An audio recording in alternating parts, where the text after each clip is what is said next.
back to work. Yan na naman ang mga truck, ang mga tubo. Yan. Yan ang buhay namin dito. Medyo busy pa rin. Marami pa rin mga orders na na-delay kasi nga dahil sa weekend o sa long weekend natin, sa holidays. Trabaho. Medyo gumaanggang naman na yung pakiramdam ko, kaya kaya na siguro. Medyo naka-recover na ng konti. Pero malamig pa rin ngayon. Kala ko mainit na.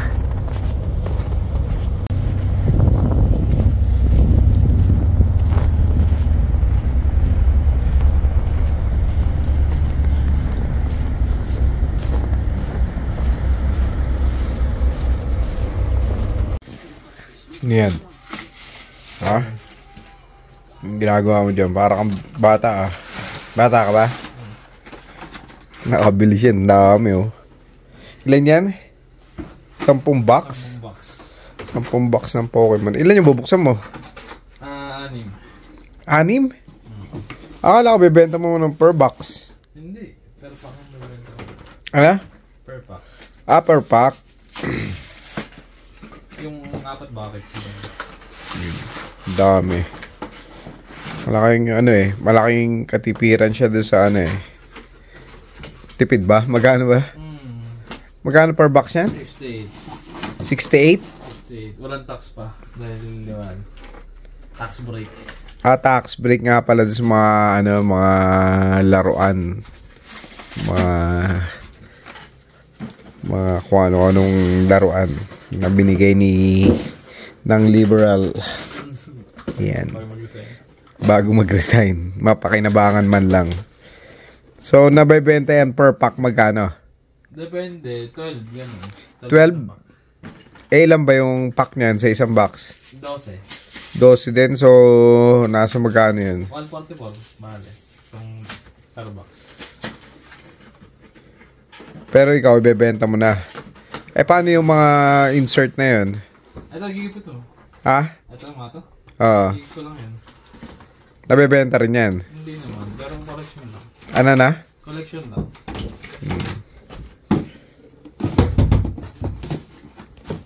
Ito na yung nabili namin nung last time na inassemble namin. Nagkaroon na siya ng display niya. Yan. Mga camera. Mga Batman action figure. Pokemon. Ayan.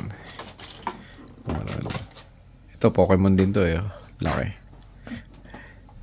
Yung mga box. Ang dami niya rin nabebenta mga cards ngayon Ayan. Online. Tapos may mga meet up. Kaya ka ba dyan? Ha? Kalat yan Magtatayo yata ng shop to Live selling. Ayun kung kailan warm sa labas, mga nakaganto kami kung malamig din sa loob. Warm na warm malamig pa rin Dumating ako, nasa 6. Mag-negative something lang, pero hindi kagaya ng mga nakakaraan. Yan. Mag-ingat kayo mga aming mga subscriber dito sa Calgary o sa Canada, kasi uso na naman ang mga flu season, tsaka yung mga RSVP, COVID, dami sabi sa balita kanina ang dami raw talaga Tsaka pag ang mga nagkasakit nga daw, parang ang tagal mawala Ako ang tagal na hanggang ngayon meron pa rin Si Jermaine medyo okay na nung kahapon. Ngayon parang naman yung boses niya. Pagpasok ko, 3 yung wala. Tapos kahapon, kahapon pala yun. Tapos ngayon pumasok ako, nadagdagan pa ng 2. Pare-pares kasi yung kapartner niya nagkasakit din Sabay silang di pumasok. Kaya 2 days, walang trabaho. Linis-linis sa ibang kasama nila. Hindi sila 2 lang ang pintor. Tapos yung bisor namin ngayon, sabi kanina yung asawa niya raw na diagnose na strep. So, siya rin nung last year, nagkaroon din daw siya nun eh. Ah, Sabi niya, baka magkaroon ako nun. Sabi ko, huwag naman. nakakahawa din kasi yun. Oo, nakakaawa din. Lalo pa asawa. Kaso magagawa, di ba, pag may sakit, may sakit. Di naman pwedeng may sakit, pipilit na ito. Na nga eh. Nagkasakit na nga ako, hindi na ako nagsisinungaling. Akala pa nung bisor ko eh. Hindi sinungaling siya. Sabi ko, di ba niya napansin nung pumasok kayo, nung ubo ka pa. Ang hirap kasi sa kanila, pag pumasok, tapos ganun, lagi sila nakamas, tapos ang init. Ang init eh. Yung lalong lumalala yung, yung condition mo kasi pawis. Tapos paglabas mo doon sa paint booth, malamig. Kaya kailangan make sure na okay bago pumasok. Kaya ingat-ingat kung kung magmo-mall kayo or siguro sa mga crowded. mag-mask na muna uli. Mask na lang uli. Kami, hindi naman kasi kami masyado nagmo-mall. Nataon lang nung malapit na magpasko kasi naghahabol ng ibang kulang. Pero nga, at wala naman nagkasakit kayo ito ng bago mag-New Year. Oo, kasi medyo nalamigan din nung cold snap nun eh. Kaya ngayon kung lalabas man, siguro para safe lang din. Kasi meron naman nga baka doon may bagong virus na naman doon. Sabi nila sa China, ewan ko kung totoo din. Kumbaga bali-balita pa lang, pero naalala nyo last time nung sa COVID noon, eh. bali-balita lang din, tapos biglang, tapos December yun din yun, di ba? Oo. Tapos pagpasok taon yun, bali-balita na yun, biglang March, announce na sila ng shutdown na. Kaya siguro sa mga panahon ngayon, mas mainam na mag-mask na muna. Wala namang mawawala eh. Total, napagdaanan na natin yung tapos dala ng sanitizer uli, alcohol. Alcohol lagi sa kamay.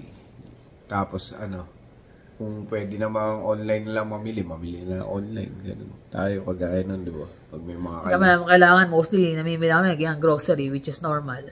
Pero gaya nga niyan, mas mainam nga makapagsuot na ng mask.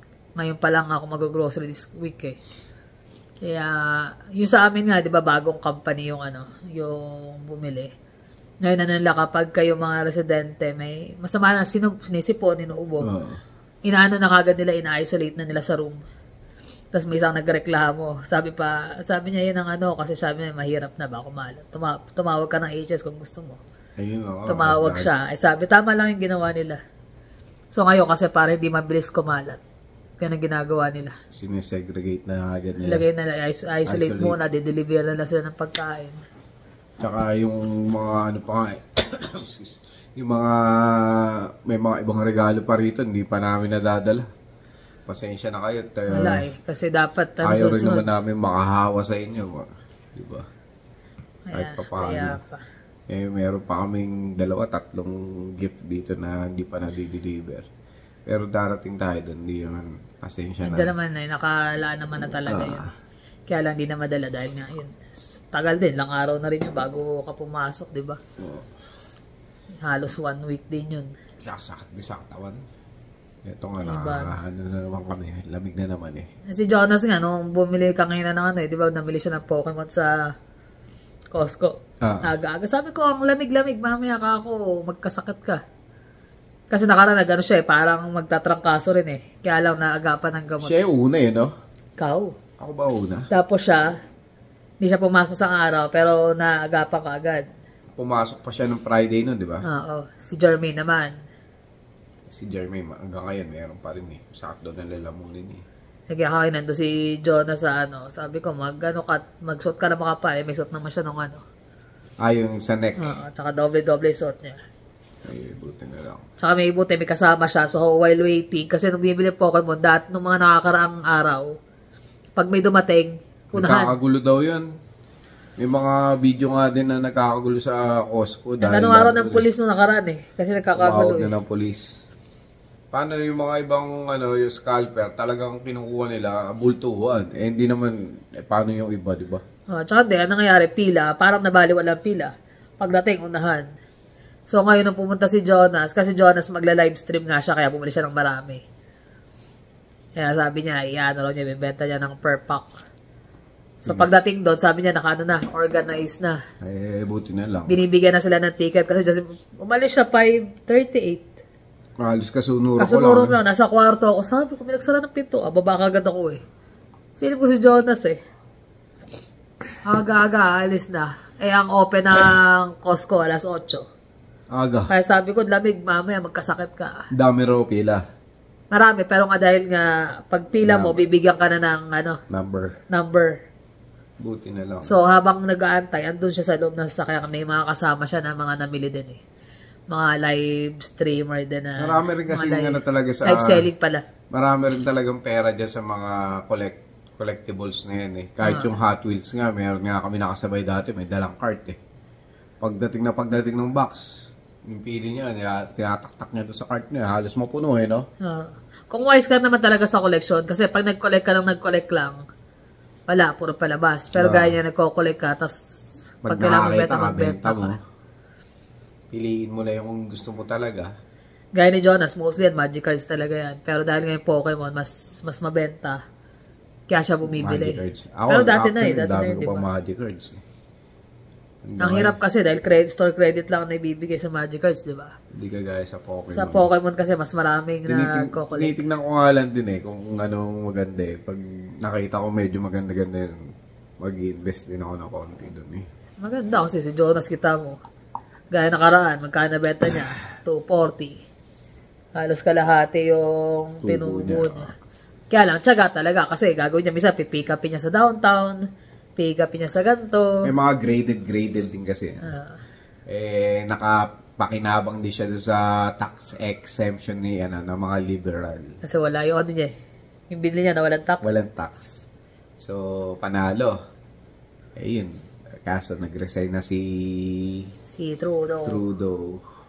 Kaso, wala pa na mapapalit. So, hindi pa rin siya alis hanggang wala pumapalit. Pero, ano pa rin siya, yung interim, parang ano siya, yung nasa gitna siya. Pag may dumating, alis siya.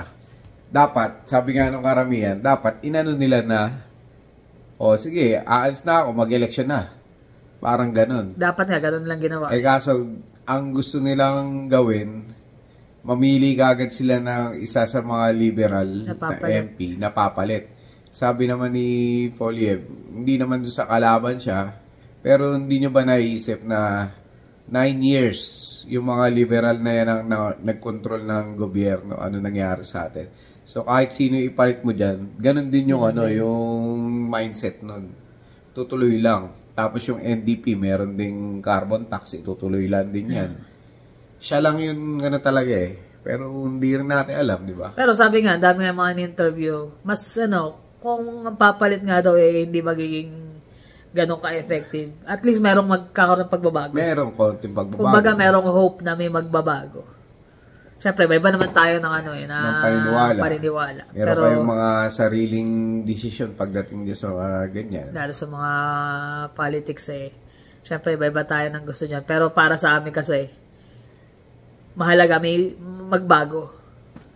Kaya ako mapalitan. Politics pinapasok nga ako ni Kaboy nun dati, di ba?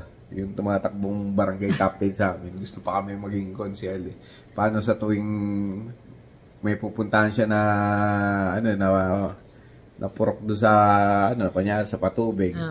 Papainom yun. Kasama kami ni Joey.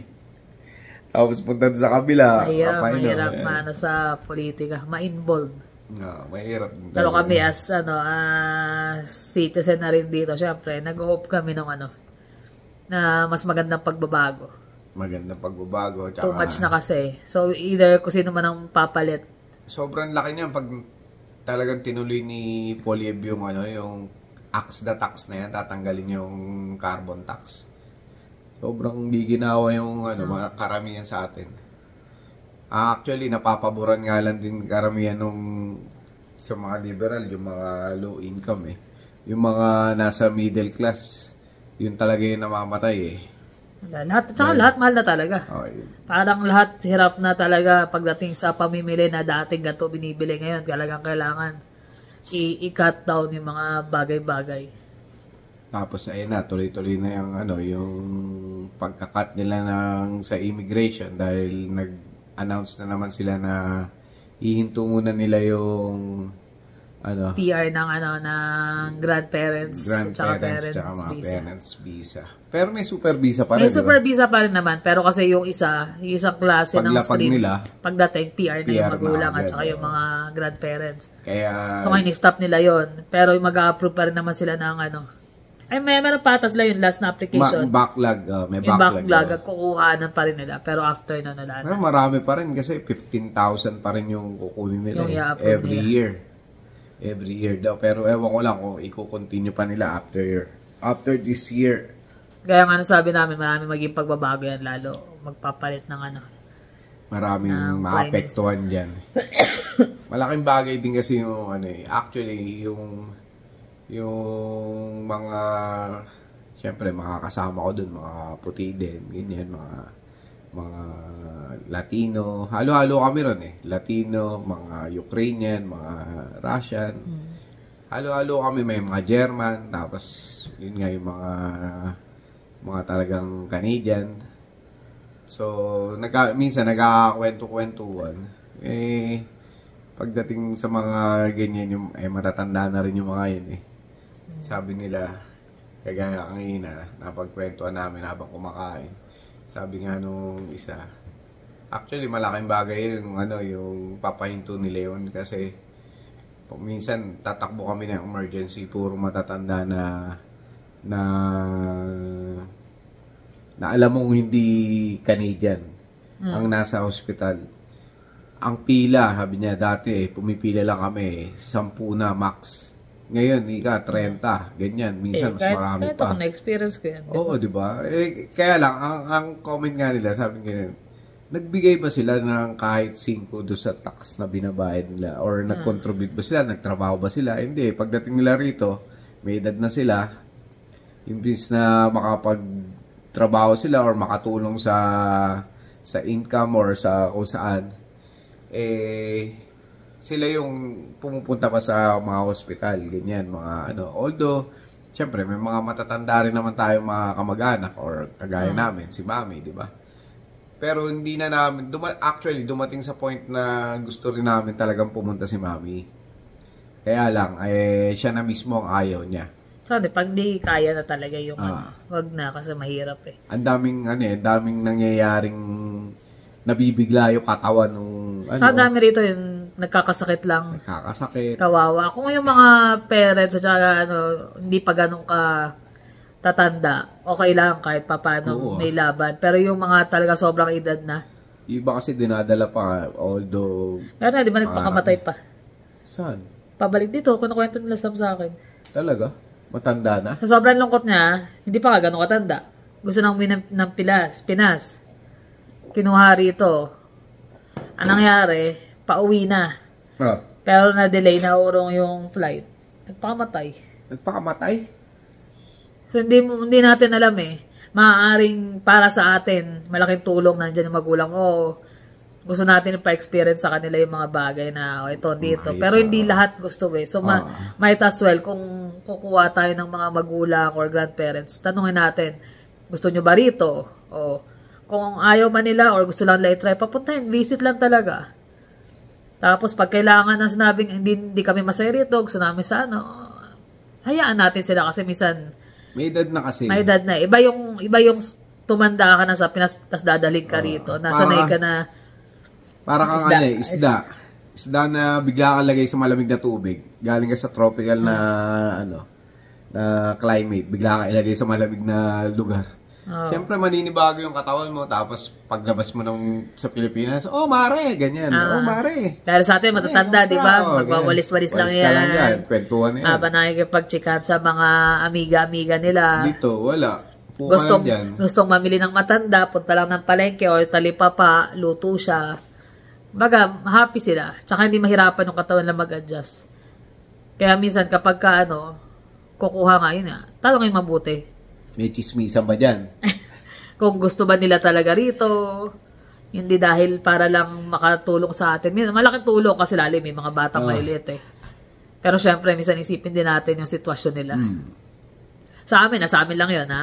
Baka may mga alam ko marami kasi kumukuha. Kaya lahat naman tayo gusto. Lahat naman tayo gusto natin maiparanas yung naranasan natin dito. Kaya lang, syempre, hindi naman lahat nung gusto natin papunta dito. Para sa kanila. Magugustuhan nila yan. Ganyan, hindi. Tsaka yung kagaya nga ng sagot sa akin ni Mami, daddy mo gusto akong dali sa Georgia eh. Hindi ako pumayag. Ikaw pa kaya. Ayoko dyan, sabi ganun. Oh. Just totoo naman, di ba? Okay lang. Sabi ko, hindi. Sabi kasi kung pwede niya. nga lang namin dalhin lahat ng magulang, kapatid, Ganun mga tayo pamangkin. eh. Kung pwede nga lang lahat sama-sama. Pero hindi, may proseso eh. Kaya yun sa immigration, mga pagbabago na yan. Para lang mailagay din sa ayos. Babalik naman yan sa normal, pero syempre kailangan mabawasan. Dahil Yun nga, sobra-sobra. ganun-ganun yung mga policy nila eh. Hindi malaman eh. Minsan, syempre, pag inano nila, biglang tinigil na nasa gitna ka ng proseso. Paano yun, di ba? Ipoprocess ba nila o hindi? O, hirap. Yung iba naman, sobrang excited, ganyan. Yung iba, napipilitan lang. Iba-iba ng reaction dyan sa ganyan eh. Pero, ganun pa man, bahala na. Kung anong, abang na lang tayo. Abang na lang. Pero babalita naman namin kayo kung ano naman ang maging pangyayari sa mga susunod. For now, hindi pa rin namin alam kung ano magiging sitwasyon dito. Hoping kami na for the best na magkaroon na ng election para na sa ganun maayos na. Kasi by kailan ba uupo si Trump? Kasi inaabangan ng Canada. Inano na naman ginigit na naman ni Trump na bakit natin tutulungan ng Canada sa yung ano pangalan nito, yung protection daw, yung sa border ba? yung NORAD na tinatawag nila yung umbrella na protection na sakop pati ang Canada. Sabi niya, bakit mag-i-spend tayo ng ganong kalaking pera para lang protection yung hindi naman natin bansa. Unless gusto nila maging 50 per state. At yung ihahalal daw na Prime Minister gagawin niya, Governor General. Ayun lang. Posible naman yan kasi napakalaki ng Canada.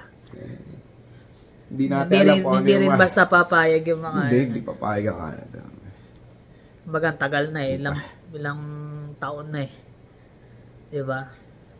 Tsaka siguro dahil nga kay Trudeau kaya ganun si Trump, pero politics is politics, so ayan na natin, let it be.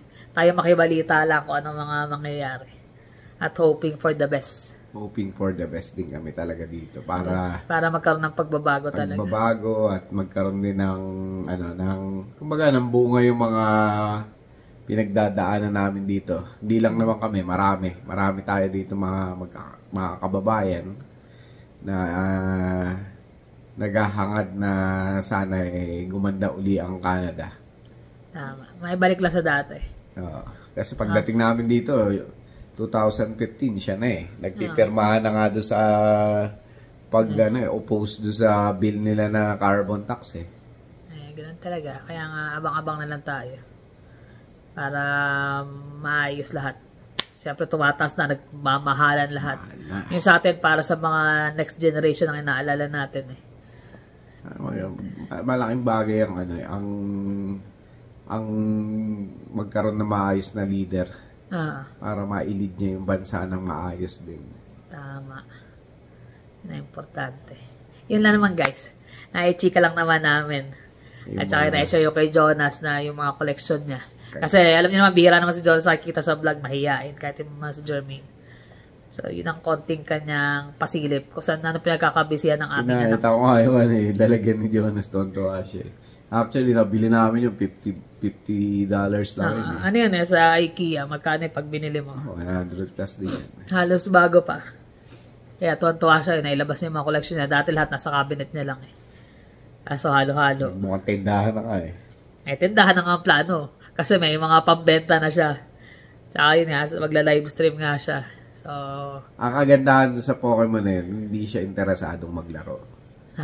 Yung kasi, pag interesado ka maglaro, wala, mahaluan ng laro Imbis na ibenta mo. Ang ngayon ang isip niya, dati kasi sa Magic, gusto ko to, bili. Kasi maglalaro. May ang mahal ng mga Magic cards, diba? Eto Pokemon, nasa isip niya, maganda pang benta to. Ito, maganda pang collection. So, nagkakaroon siya ng ng goal. Na makabenta instead na kaya kahit na full time yan sa trabaho, nasa isip niya, gusto niya kumita ng extra. Which is good. Natututo sila hanggat bata-bata pa. Tama. Makaipon sila bago magkaroon ng sariling pamilya. Tama. Correct. So, paano guys? Maraming salamat ulit. Ingat kayo lagi. See you in the next vlog. Bye.